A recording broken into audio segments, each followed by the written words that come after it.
So I think we're about to start on the restoration of the Wacker EHB10 100. So what I've done is I've run pretty much everything through the sonic cleaner. That's not very interesting, so we're not going to show that. So for these electronic parts, I just used basically a degreaser, electronics degreaser. So we do have some repairs to make, most notably on this piece. So I got a piece of 1/8 inch 6061 here.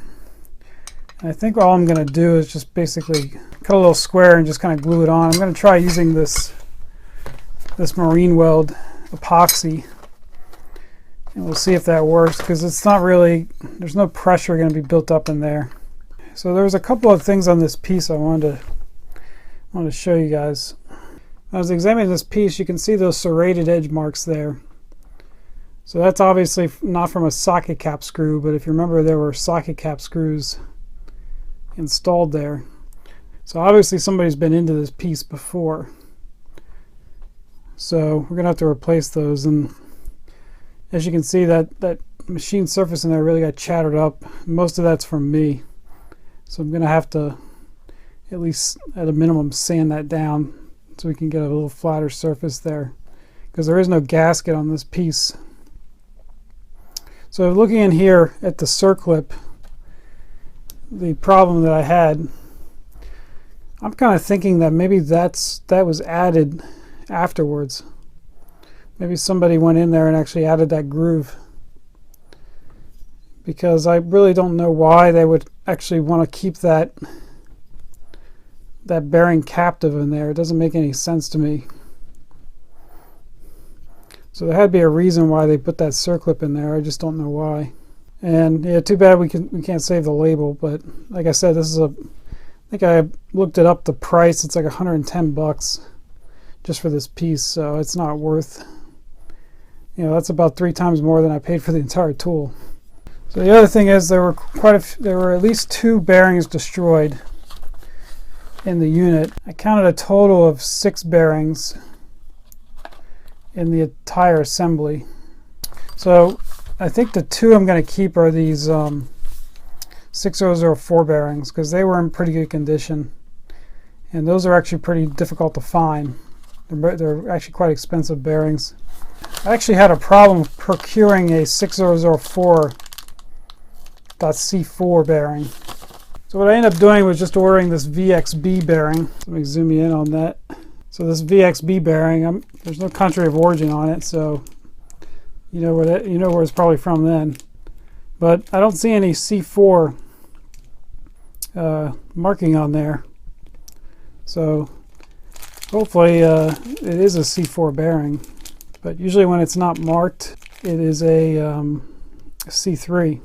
But as you can see here, the packing slip has it as a C4. So that was one of the ones that was destroyed. One of the other ones that was destroyed was this 4902. Basically got this Koyo bearing.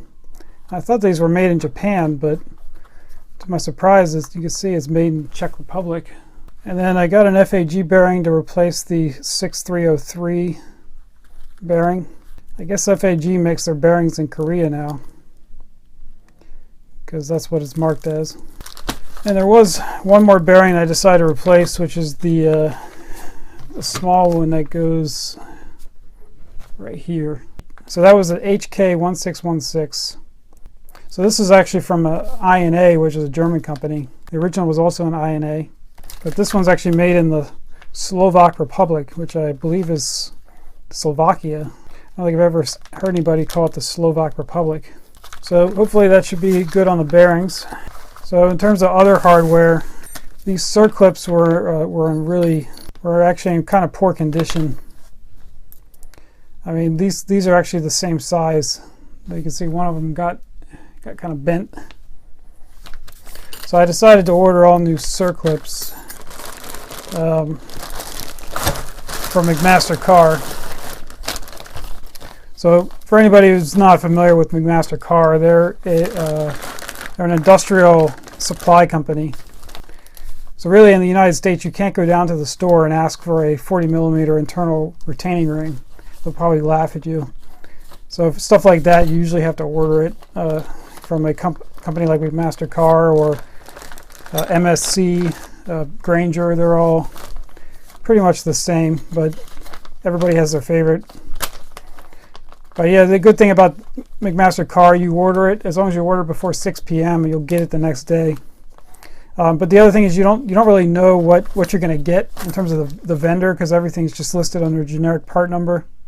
So I was kind of surprised to see that these were made in Italy from a company called Bernieri. I believe that's how you say that.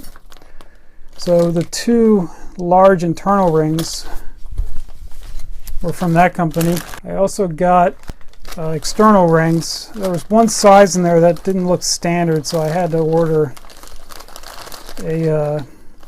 both a 20 and 21 because I think the ring got stretched. So one of these will fit that one shaft, but we don't know who makes these. They just have a made in USA.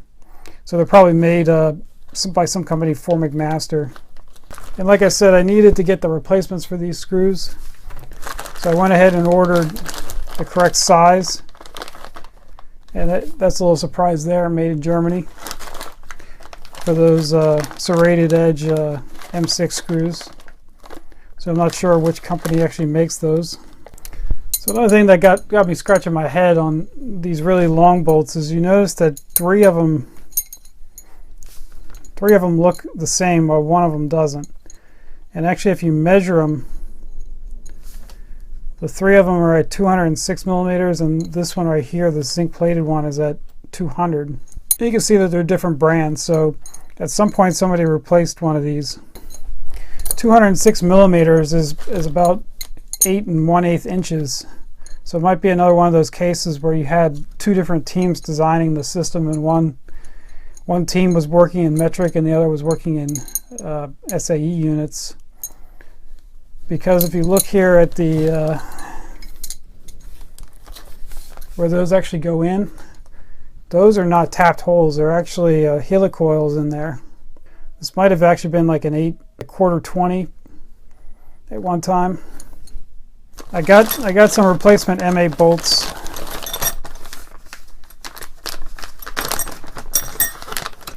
But these ones are at you couldn't get a 210. You can only get 200 and 220. So I got the 220s.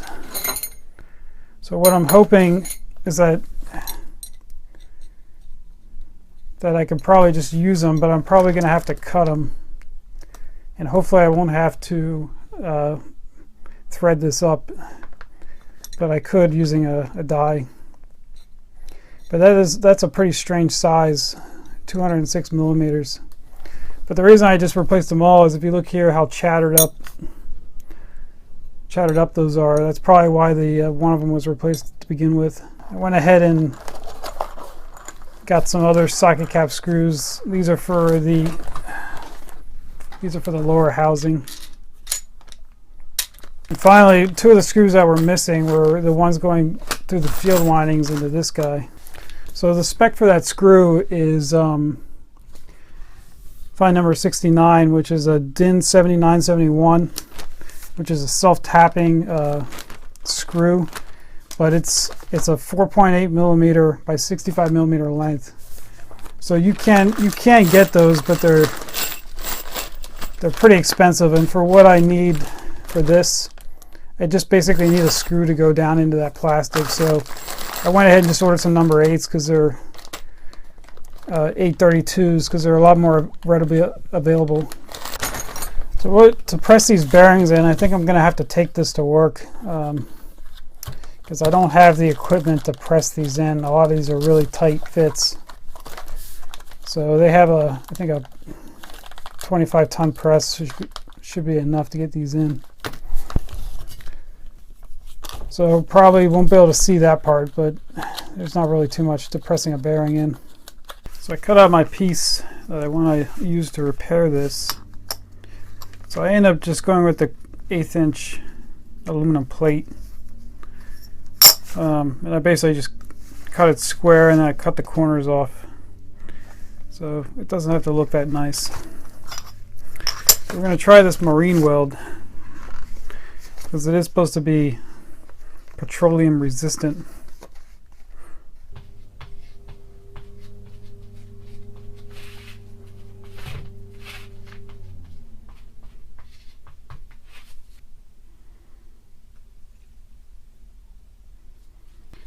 And to clamp it, I think I'll use one of these Klizma clamps. I know these really are for woodworking.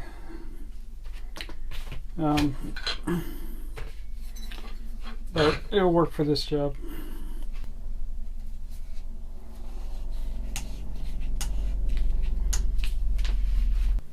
Alright, so we'll let that sit for about 12 hours.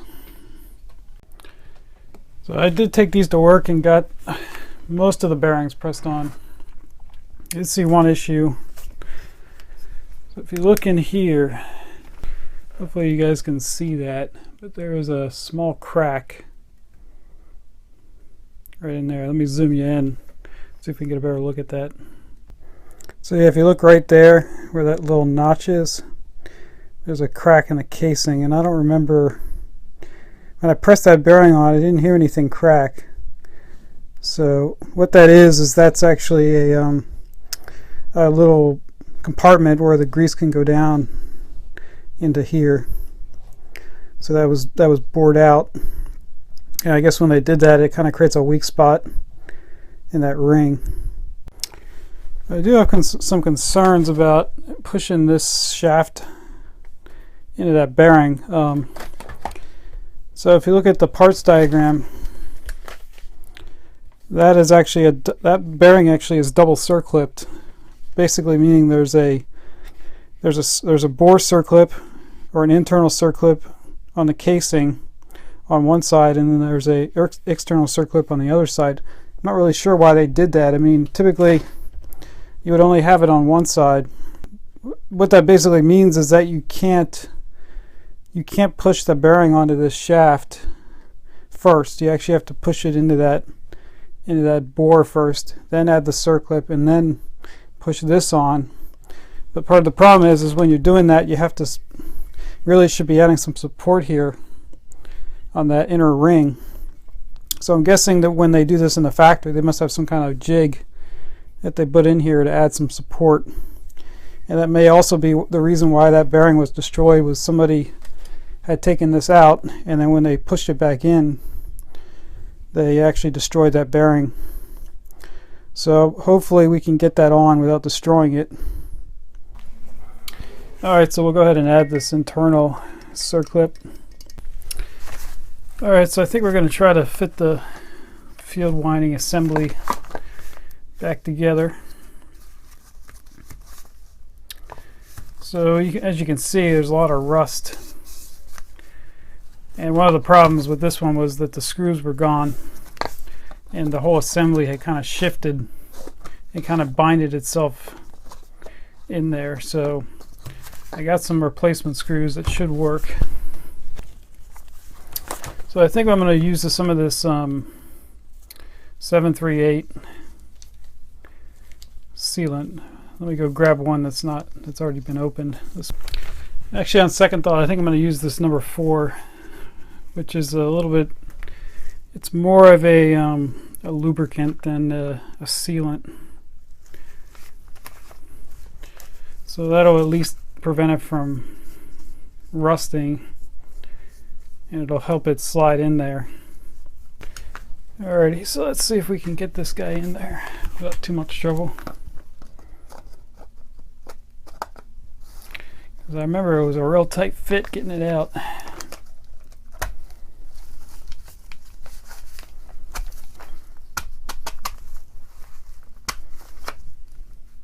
Yeah, I think that number 4 actually helped quite a bit.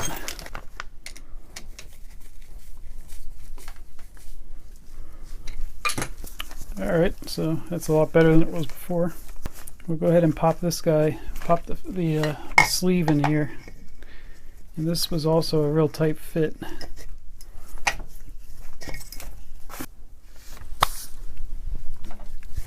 I think we'll do the same thing. We'll add some of this number 4 compound. just to kind of help it. This is actually what we use on our electrical slip rings, high power rotary slip rings. Well, it looks like I messed up. I think I have to put this in first because of this fan. So it looks like we're going to have to pull this out. It was a pain to get in there. Alright, so I got it out. It was a pain to get out. So now we'll try to put this in. It seems kind of backwards the way it's going together, but there's no way you can get that fan blade on. You have to put this fan in before that, so it has to go this way. I think I might have gone a little too far. You know, the fan's rubbing.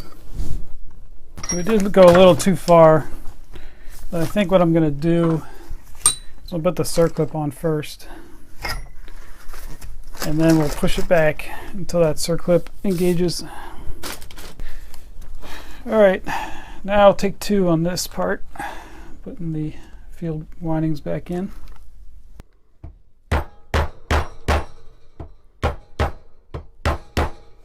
I think next we'll pop the brush holders back in. So there's a problem on these brush holders. One of the screws was the correct one, and the other one was somebody put in like a self-tapping sheet metal screw.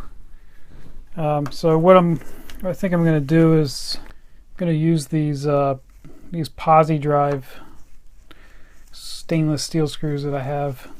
So I did run into a little bit of problem, as you can see, getting this on. So those tabs that were on there cracked because what I was trying to do was spin it. So you see these little indexing tabs right here. What I think the only thing that these are for is actually to prevent the entire casing from spinning. But the problem is that it's in there so tight that there's really no possible way that that thing could spin anyway. So I'm not really sure what the intent was there. I think a better design would have been just to put a set screw, straight through the casing. But I'm not too worried about it. I think it'll be alright, because the only way that could actually spin is if somehow the armature here caught on the field windings and then just took the field windings with it. But like I said, I don't think that would happen. Should be about ready to pop this in here.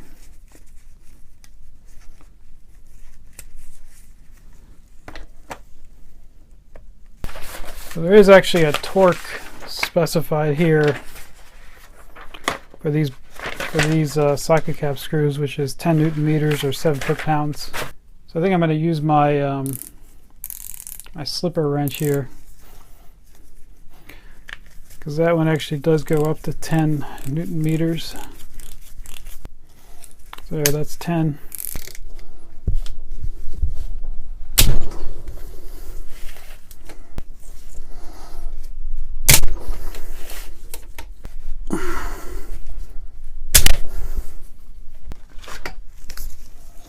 So we'll go ahead and attach these brushes now.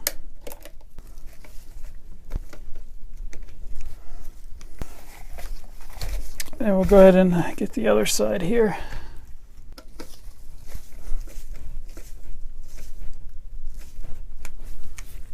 So I think before we go any further, just to make sure everything is okay with the armature and the field windings, I'm going to wire this up directly to the power cord and test it out, make sure nothing blows up. Alright, so hopefully I don't die.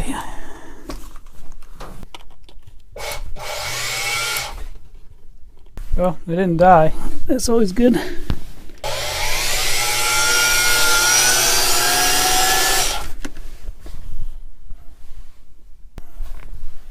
See a little bit of smoke there.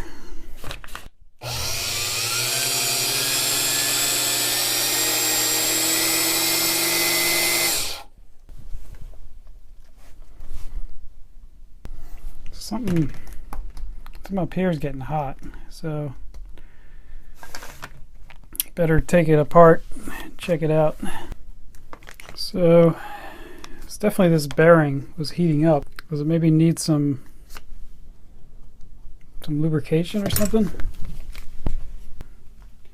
Pop a little bit of grease on this shaft, mostly down in this compartment here. So that might have been what happened to the old bearing that blew up. It actually overheated. Alright, let's pop it back on, see if that helps. I think I might see the problem.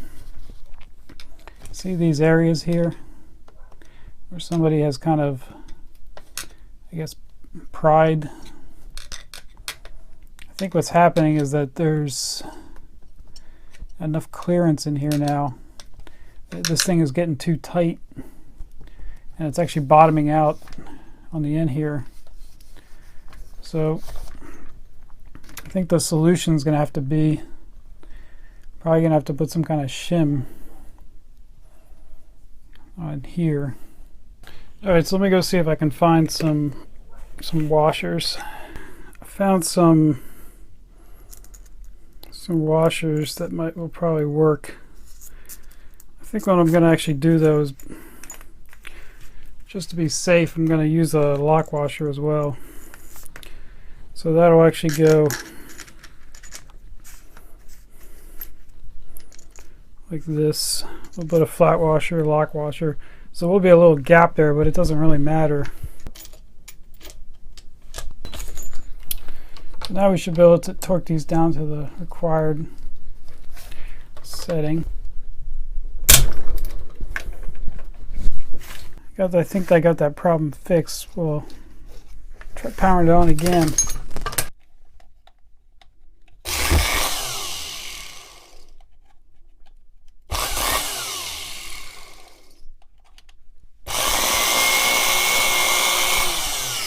I got some oil on the commutator bars, so we'll just see if we can clean that off.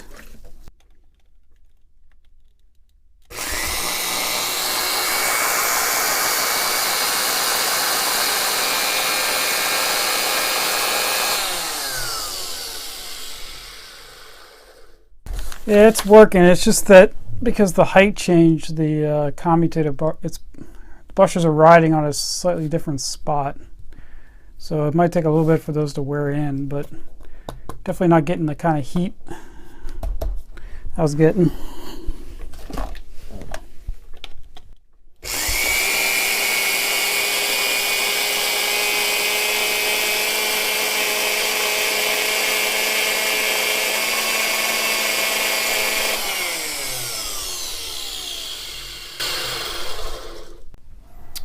I think we'll go ahead and try to assemble this switch. This is a pretty interesting one. I don't think I've ever seen one with this design. There's a lot of pieces here. Looks like a little piece broke off on the cover here. The way this essentially works, you push down on this spring. We'll push this piece down in here. And then that's going to actually push up on this, which will push down on these. And then so these little buttons right here are actually just silver contacts. All right, well, I think I finally got everything back together. It's one of the most asinine designs I've seen for a switch, because everything has to be lined up perfectly.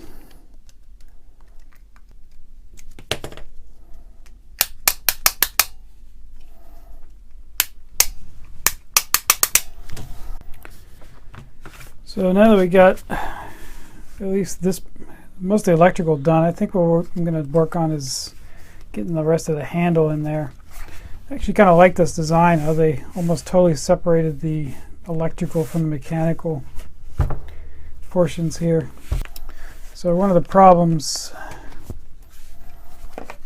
that we had was there was some foam or some kind of shock absorbing material here and here that was totally destroyed. So I did look up the prices of these. I think they're a little bit high for what they are. I think it was something like $6 to $10 a piece, and I need 4 of them. So I think what I'm going to do is I'm going to try to make these, as well as this. There was a gasket here before. I'm going to try to make that. So let's see what I have in terms of foam that we can try to make this out of. Alright, so for this, I have some of this self-adhesive foam. I think this is like an EPDM. So I think if we cut a couple of pieces here, we should be able to get what we need.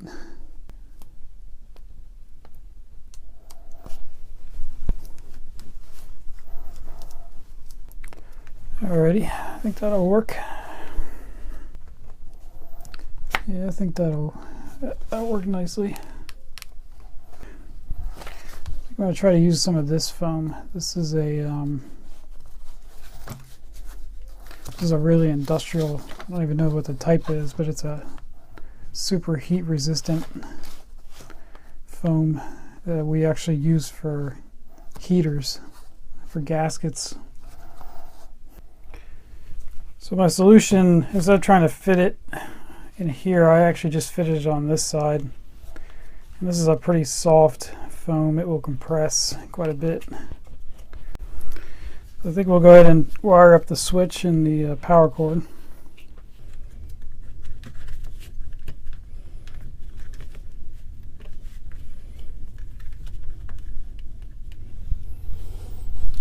Alright, I think we're ready to test the electrical again. So make sure everything is still functioning. We'll just put in these self-tapping screws. So before we put the big ones in, we'll just make sure it's working. And then we'll put in these bigger bolts.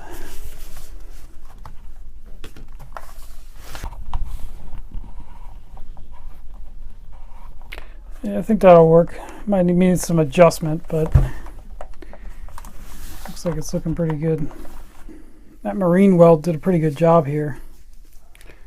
There's a couple of things I need to do to this. I'm just going to hit these edges very lightly with a file, just to kind of take the edge off.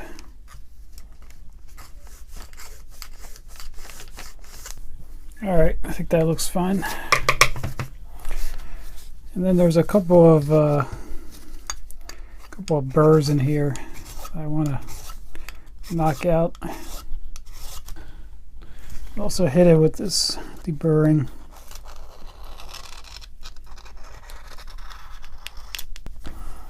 So I'm just kind of grinding down this, falling down the surface. It's a little bit rough.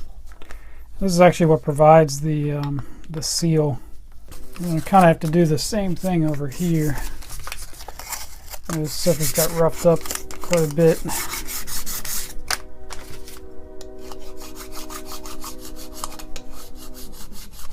So before we get too far along, we'll go ahead and just put the grease nipple back in. And one thing I never really noted about these Vera sockets is that they are a little bit deeper than your normal sockets. It doesn't look like much from this angle, but it's actually quite a bit deeper on the inside there. So I was going to use this one, but it's not quite long enough.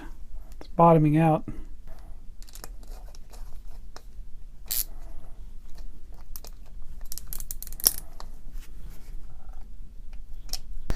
Alright, so I think we're going to try to get this bearing, raceway and bearings installed.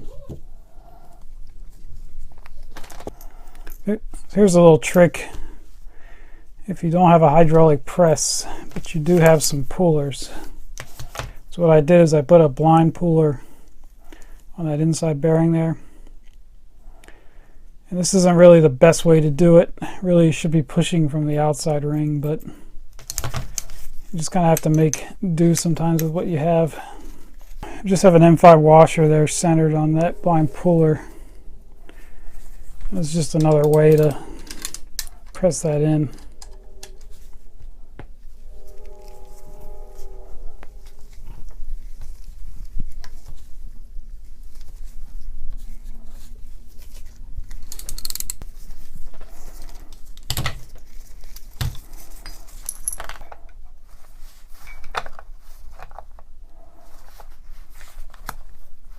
Alright, so I just banged on it with a hammer until I got it in. But I got it seated. Looks alright. Alright, so let's see how this goes back together. I think I am going to add a little bit of grease in this compartment. It's going to be a little bit tricky getting this in here. It looks like we can just barely make it.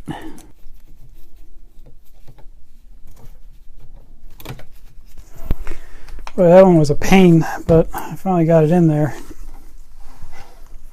Okay, so I think we're ready to put some grease in here and try to get this piece back in.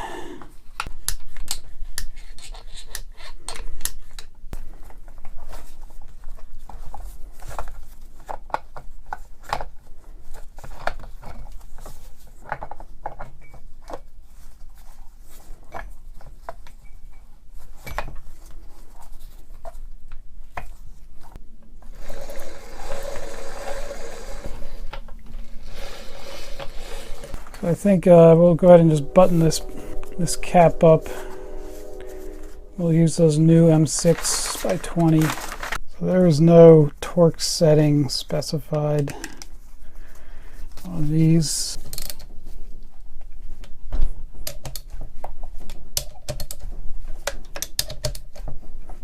I think next we'll go ahead and put the piston assembly together for the hammer.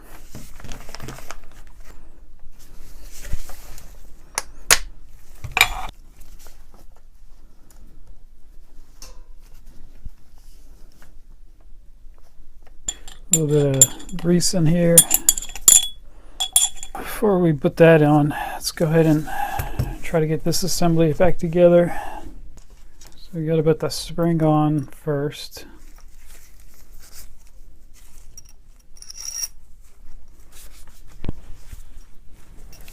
Followed by a sprocket, and then the screw. I think I'm going to go ahead and replace that one as well. Put this piece in right here, which will push against this, which determines which, if you're in hammer or just rotary mode. Should just attach with a roll pin. So right now I think it's in hammer only mode, so it needs to go like this.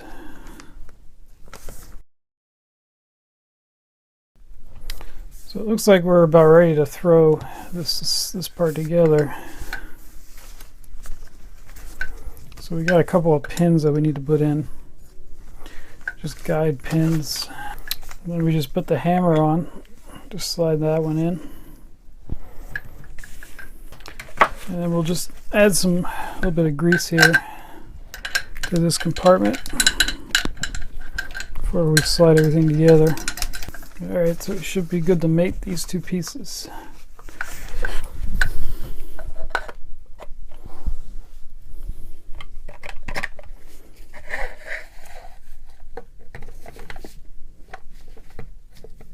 So looks like next we got this plate.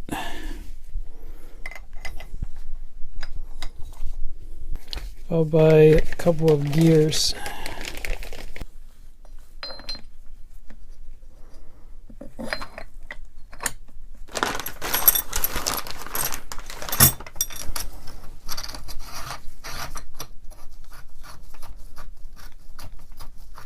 One thing I forgot to do here is to put a little grease in this compartment. So I'll just go ahead and do that before we button it up.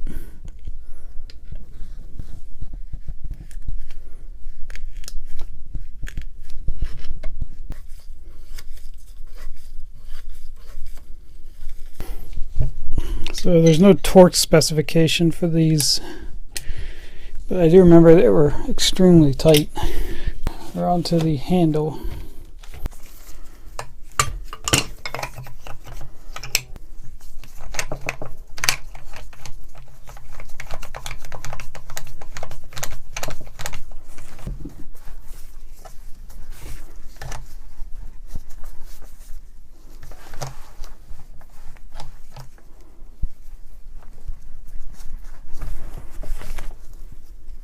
Alright, so I think we're ready to plug it in and give it another test.